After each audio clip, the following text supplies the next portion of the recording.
Welcome to Reading by Candlelight at Molly's Cottage, where we proudly celebrate and promote new Australian authors and their stories.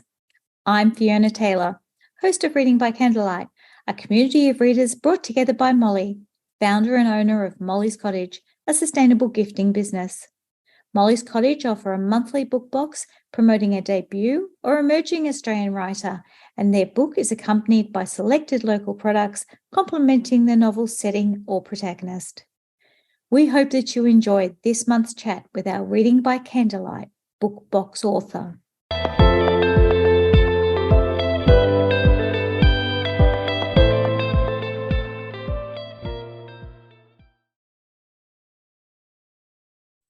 Welcome, Claire Van Ryn, to Reading by Candlelight at Molly's Cottage. Thank you. It's such a pleasure to join you, Fiona.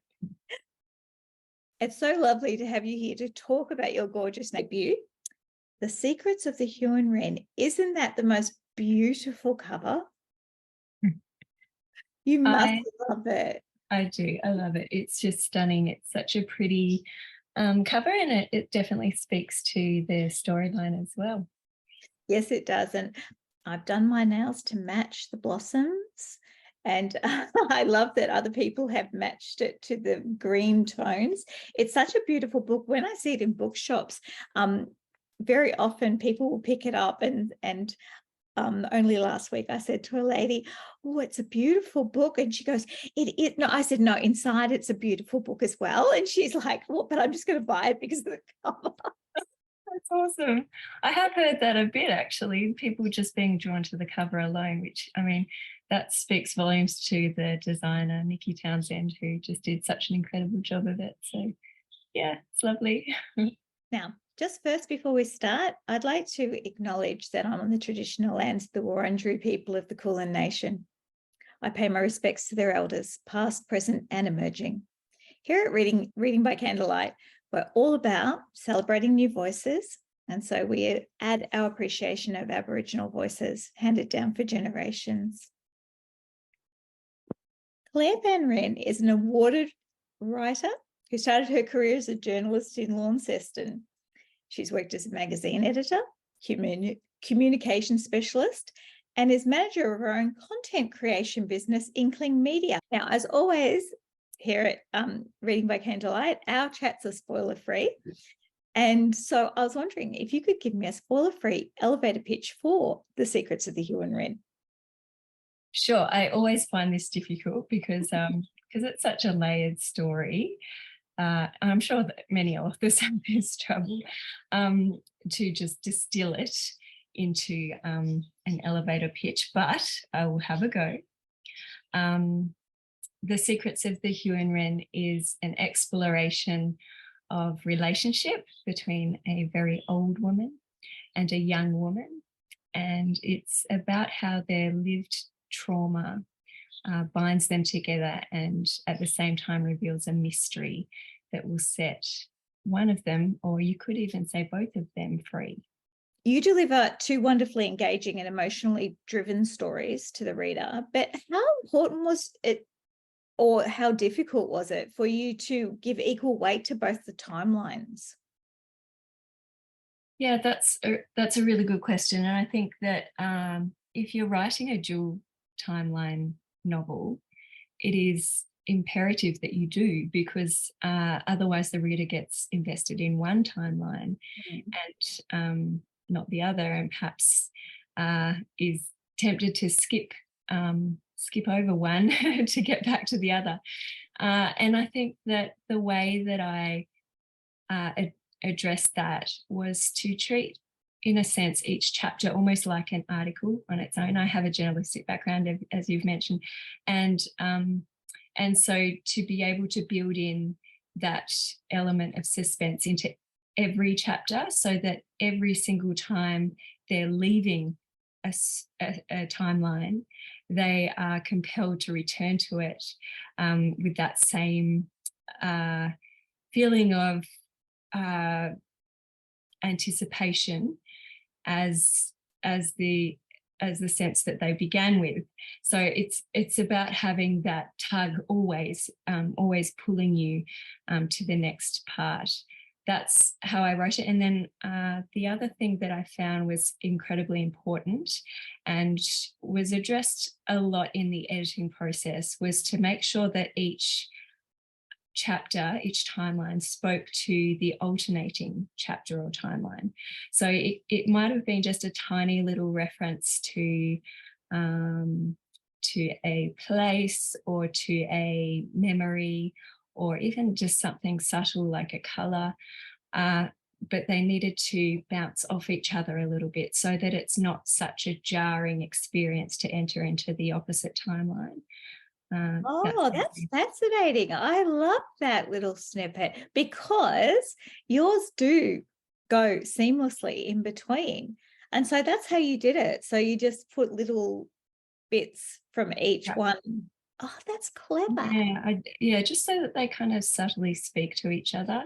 And yeah, like I say, just to make sure that the transition for the reader isn't so jarring.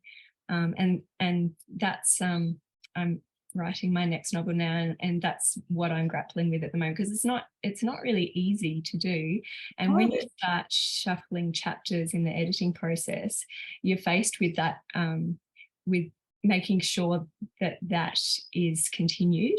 So, with The Secrets of the Huon Wren, we did move a few chapters. So we moved some forward, and the knock-on effect of that was challenging, because I had to make sure that A, the chapters were still speaking to each other, and then B, that the chronology of what happened thereafter was adjusted, and I wasn't giving something away ahead of its time.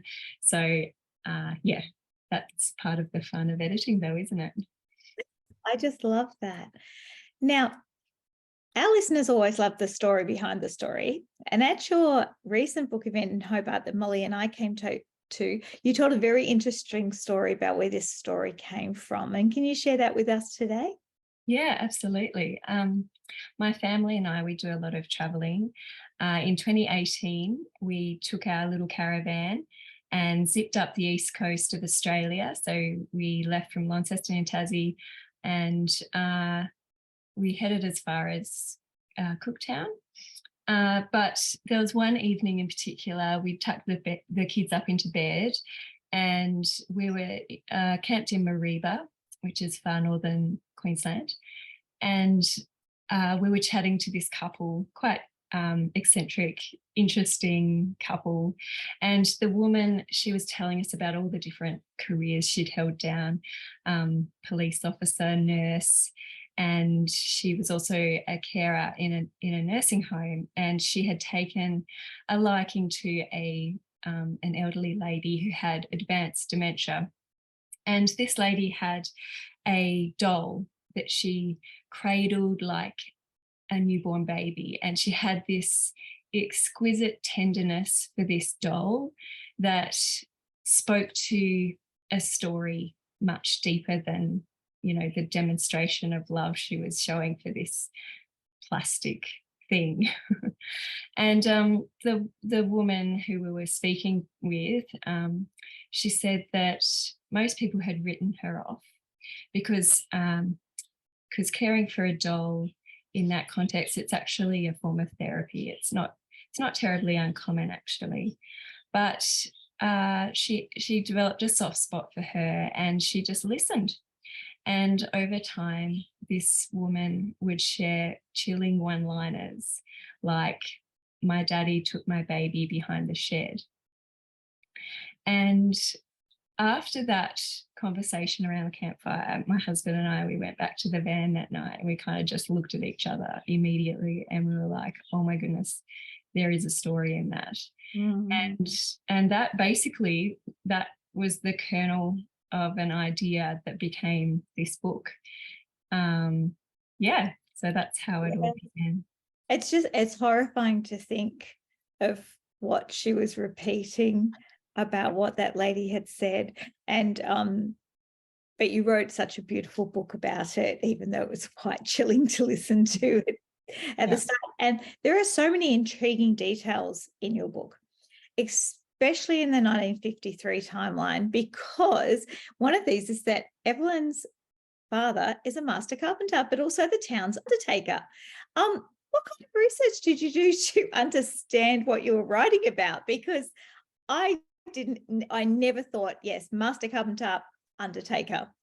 Yeah, well, I guess because it's a rural setting, uh, people tended to be a bit of a jack of all trades. So the undertaker and carpenter, kind of dual craftsman, if you like, was not actually uncommon, because the undertaker would make the coffins, and so he had the carpentry skills to be able to make furniture as well. So, but I did grapple on that a little bit. I was kind of chewing it over, mulling it in my mind, and it's a funny thing how when I was in the writing process, this happened so many times where I was trying to figure out a detail, and then it would kind of land in my lap, or kind of present itself in a kind of serendipitous way. So we were at a pub. It was in the middle of nowhere. I can't remember the name of the pub at the moment, but I was looking at the photos on the walls, and there was a photo, like a black and white, of a gentleman from like the 1800s, and I looked at his name, and in script beneath the photo it said John Cummings. So immediately I was like, Cummings, Mother Cummings Peak is a major setting, part of the setting of my novel, even like a character, if you like. So I was immediately, paying attention. And underneath that, his occupation was written, and it said undertaker, carpenter. And I was just like, thank you, Lord. There is affirmation I need to know that it is a legitimate occupation for an undertaker to also be a carpenter. And then I actually I have some friends who are in the undertaker industry, business probably, and I spent a bit of time with him, finding out about undertaking practices in the 1950s, and specifically to a rural setting. So, Nora, young Nora, helps her father to stitch the linings into the coffins, and as he develops arthritis in his hands, she also helps him to actually prepare bodies for burial, which is a slightly macabre thing to help with, but it also it kind of it builds into her character an understanding of death, and also to pare back what life is. So I think she has a unique perspective as a result of her relationship with her father and his business. And in the other story, you have, in your modern timeline, you have your protagonist, Alira, who's a journalist. And do you think that your background in journalism, of course, that would have helped you write her, any view in her, I mean? Yeah, absolutely. Alira is informed a lot by my own personal experiences and career experiences as well. So I guess with her occupation, she works for a small lifestyle magazine called Folk, and that magazine features people and their stories, and there's literally one black and white photo that accompanies each article, and it's a raw snapshot of them, just as the words are a telling of their real life experiences. And I just created a magazine for Alira that I would love to exist.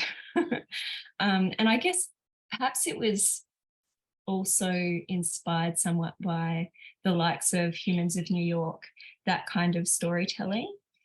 And yeah, I guess in terms of whether Alira is like me, I like what I heard someone say recently, actually, I think I was listening to your interview on here with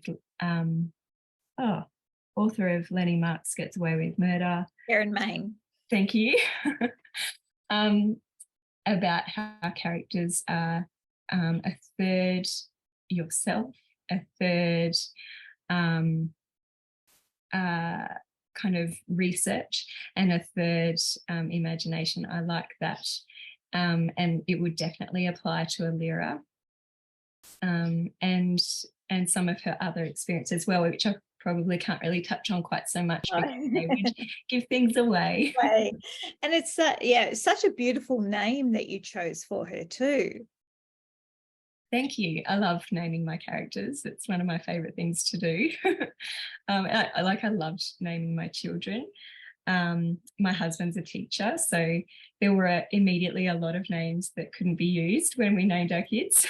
So I've just used them in my novel. I've heard that said so many times by teachers that there's just like scratch. No, yeah. Not calling them that name. Yeah. That's very much the case. Yeah. Alira's surname is Ambrose, and that's the other name I had chosen for my son. His name's Roman. My husband just didn't like it, but it's actually a family name. We have it. There's a guy, I don't know, in my father's line. I just thought it was such a beautiful name. It's slightly effeminate, I guess, but it worked well for Alira as her surname. At least you could use it. Yes, exactly. I love that. Some people just give it to their dogs. Yeah.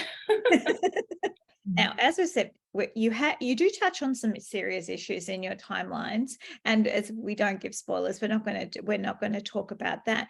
But what I'm interested in is how difficult is it to write scenes knowing there could be readers who have experienced what you're writing about? Really, it touches on one of the reasons I write, and that is to build empathy. And I guess as I research, so if I'm writing about a topic that I don't necessarily know about, for example, dementia, because of that experience around the campfire, the topic of dementia was one that was kind of handed to me. It wasn't necessarily something I have immediate experience with. I know people who have loved ones who have lived with dementia in the end of their lives, and so I guess I've learned their anecdotal stories, but I've also researched, and in order to understand and in order to build empathy, which then can be shared with the reader. And I think that's the beauty of reading, is that we learn other points of view, and we can then take that into our community and understand our world better. I think that it is important that we grow through our reading, and by reading stories that may not be our own lived experience, but we learn through those characters. And I think that our empathy grows that way. And I think that that's a beautiful way of putting it. And you handled the scenes beautifully. They didn't feel gratuitous. And those experiences were so important to the story you were telling and the connection between your protagonists. And I must say, I did cry a few times. And I cried with the characters, for the characters. And I think that shows how perfectly you captured their experience on the page. So congratulations with that. That's lovely. Now, we can't have a favourite child, but which characters do you enjoy writing the most? Yeah, well, you may even guess it. It's definitely young Nora.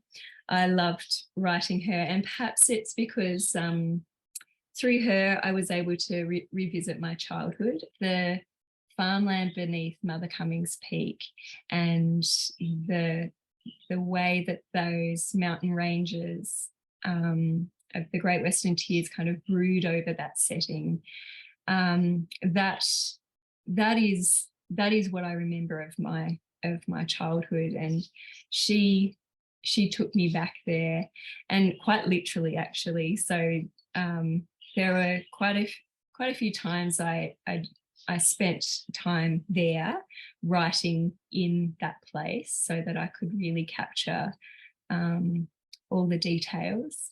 One time I threw my bike in the back of our ute and zipped out there and parked at the little church in the paddock, and I rode the trail that she would have ridden to school each day, so that I could write details into the novel that I don't think I would have picked up otherwise. Things like pieces of wool caught in the barbed wire fence, kind of flapping around like flags in the wind, and a kookaburra sitting on a plough, and the little cottages with their plumes of smoke, and acting like, reminders that there are people living inside them, and all those little bitty things that build detail into the storyline. So I loved writing those parts of Nora's life, and I love her character because she is a free spirit, and she just has this innate a spirituality, a connection to where she is, and how the way she perhaps explores who she is so refreshing, and especially when it's juxtaposed with her mother and her mother's rigid religiosity. I loved those images that you had, especially the wool of the sheep on the barbed wire, like bunting, and it was so evocative. I love that. Okay, so young Nora is my favorite character, and I really felt connected to her because her feelings of being an outsider, struggling to find her place in the world, were so raw, and she's a beautiful character. Like you said, she has strength in who she is. And is she based on anyone that you know, or just a lot of different little bits from pieces taken from everyone? Yeah, she's actually not based on anyone I know in particular. Like, yeah, she's probably an amalgamation of many things I love in the women around me. And I guess too that her struggles are the struggles of every person to fit in, aren't they? To be seen and heard, and to be loved, and to find her unique voice. And I think that whether we're young or old, that these are ingredients that are essential for knowing our value and our worth. So that's what I explored in young Nora's character. Yeah, and I guess too that something that informed those particular themes that I explored in The Secrets of the Huon Wren was an encounter I had with an elderly lady many, many years ago. So I was walking along the Tamar River, which is also in the novel, in the Launceston setting. And I was walking with my 3-year-old daughter, Adelaide, and I came across another lady walking her cute little dog. And dog and child obviously got chatting. And I was chatting to the elderly lady, who was delightful, and, just small talk. And we went to go our separate ways. And this woman, she said to me, "Thank you so much for stopping. It really means a lot." And I was like, that's fine. Didn't really think anything of it. And she said, "You know what? You disappear when you get old." And that line it just has lodged in my head ever since. And I think that has been an undergirding of everything in this book is that you shouldn't disappear when you get older. We should be heard and have a voice right to our dying years. And there should be value in who we are at no matter what age, whether we're young, as young Nora is explored, and her voice at one point is quashed and she is downtrodden, but right through to when she's older and she is perhaps written off with her dementia, and you know, she needs to be valued and heard in that stage of her life as well. So that's a theme that carries throughout, and yeah, was informed by that one little encounter. And I'm grateful to that lady for sharing with me how she felt, because it was obviously incredibly impacting. I hope that maybe she reads it and Yeah, that would listens and maybe recognizes that she's that person, which would be wonderful. It would. That'd be amazing. So I always ask people, who would you like to play your character? So who would you think that could play Nora as a young and older woman? It would so blow my mind to have it made into a movie. I guess it's like one of those things, isn't it? It's like the epitome. I think that the face that comes to mind when I think of a young Nora is Emma Stone. I think that she just has that beautiful wide-eyed sense of wonderment kind of written all over her face anyway. And you know, because I'm just aiming right up the top here. And perhaps old Nora, I just immediately think of Helen Mirren, perhaps just because I'm in love with her acting anyway. But yeah, she has a beautiful expressiveness that I think would portray her character really beautifully. I love Helen Mirren. I was thinking, there's a brilliant young Australian actor named Julia Savage, and she was in The Clearing and Class of '07. She's only 15 years old, but oh my goodness, her presence on screen is amazing. So I thought her for young Nora, and for older Nora, I was thinking Jackie Weaver. Oh, yes. Because she's Jackie Weaver. Yes. I think that she can do that person who is sometimes not with us, but then has flashes of brilliance when they return. And I think that she would play somebody with dementia with such bravery, and I think she'd be wonderful. Yeah, love it. For all our writers listening, are you a plotter or a pantser? I would say I'm a pantser, although with moments of plotting. Yeah, I guess the fact that, you know, the idea was really such a small starting point. It definitely wasn't, you know, a formulated, you know, story. It was one tiny element. And I started by writing the ending, which initially was a prologue. And then I worked towards it, but I just let the characters kind of take me there. And then the prologue I ripped out and planted it towards the end, and then drip fed the detail through. So yeah, I just love the freedom of writing, so that your imagination and because I find that writing is a very spiritual process for me. So I don't like to take control of it. I like to let it take me. So yeah, pantser all the way. And do you have any advice that you could give anyone who is writing to be published? Yeah. Well, I think that what's important is to write a lot, and to write a lot so that you can find your voice.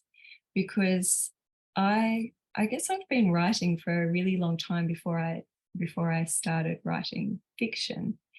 And it's been such an amazing thing to have my work published. I mean, you know, it goes without saying, but to have the very first piece of fiction that I wrote be picked up and published by Penguin, I've been kind of considering, how did that happen?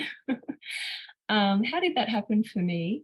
And I think that a lot of it is because I've actually been writing for a really long time. And all through that time, I've been finding my voice. It's not like I've been, I've been calling that for all that time. And, I started writing as a journalist in 2006, I think.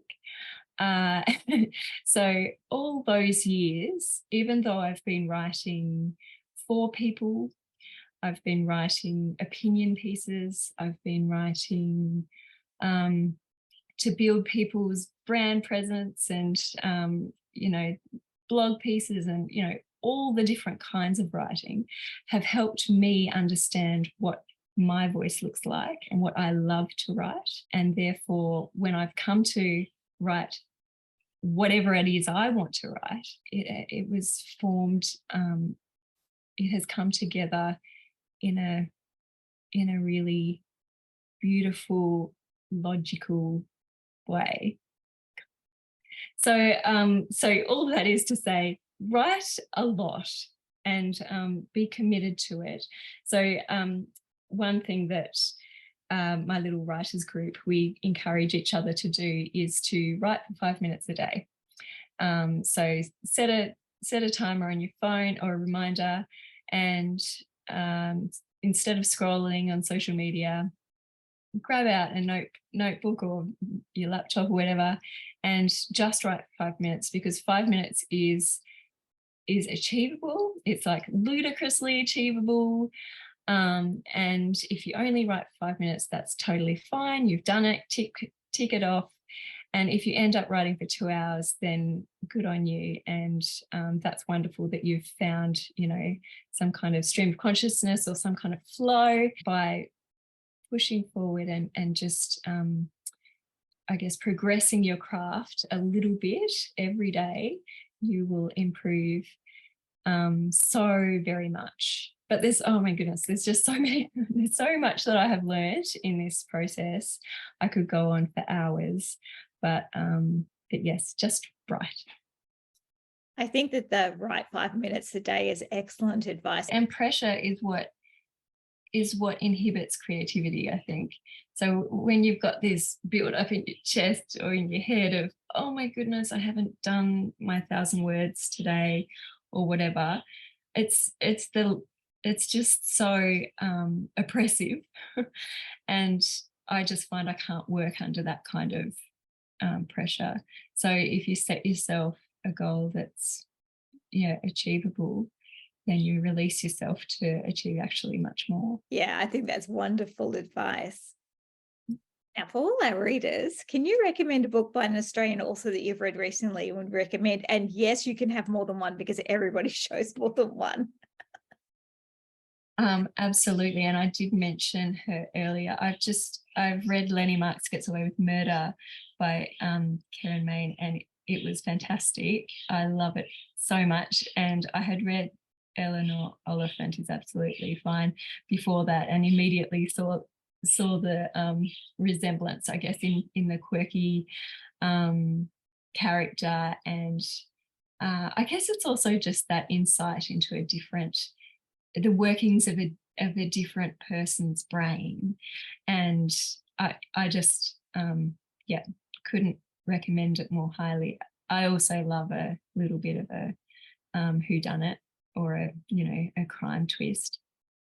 And I'm also a bit of a sucker for Sandy Docker's books, and her latest book, The Red Gum River Retreat, was a real delight to read as well.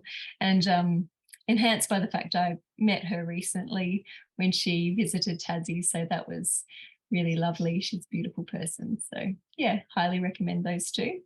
Thank you. And so, yeah, Sandy is a lovely person, and all her books are gorgeous and they have beautiful covers. Yeah, I love her books. They look like a rainbow. They can fit in my rainbow shelves.